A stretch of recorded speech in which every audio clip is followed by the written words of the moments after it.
সময় গড়ায় তার নিজস্ব নিয়মে, সমৃদ্ধ হয় মানব সভ্যতা।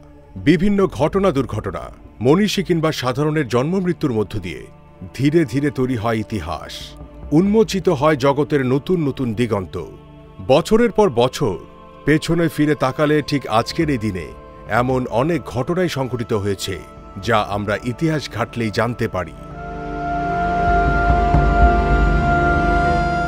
আর সেই ঐতিহাসিক ঘটনাগুলো থেকে উল্লেখযোগ্য কিছু ঘটনা নিয়েই সিটিভি বাংলার আয়োজন ইতিহাসের এই দিনে।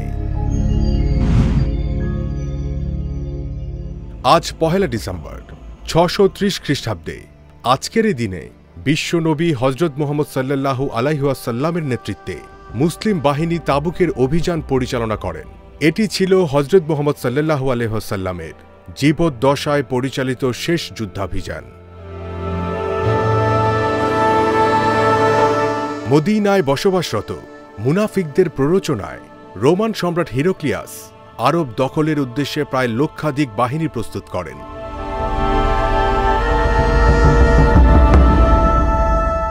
রোমান সম্রাটের পরিকল্পনা ছিল হযরত মুহাম্মদ সাল্লাল্লাহু আলাইহি ওয়াসাল্লামের বাহিনী প্রস্তুত হওয়ার আগেই তারা আরবে আক্রমণ করে তা দখল করে নেবেন। কিন্তু রোমান সৈন্যদের এমন যুদ্ধ অভিযানের কথা শুনে প্রিয় নবী মুহাম্মদ সাল্লাল্লাহু আলাইহি ওয়াসাল্লাম মুসলমানদের একত্রিত করে যুদ্ধের প্রস্তুতি নেন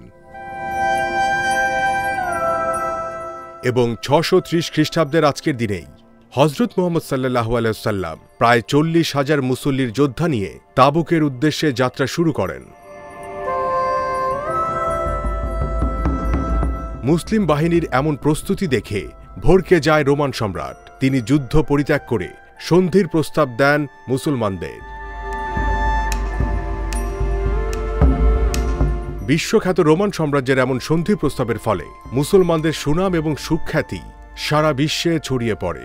দলে দলে তখন মানুষ ইসলামের ছায়াতলে আশ্রয় নিতে থাকে।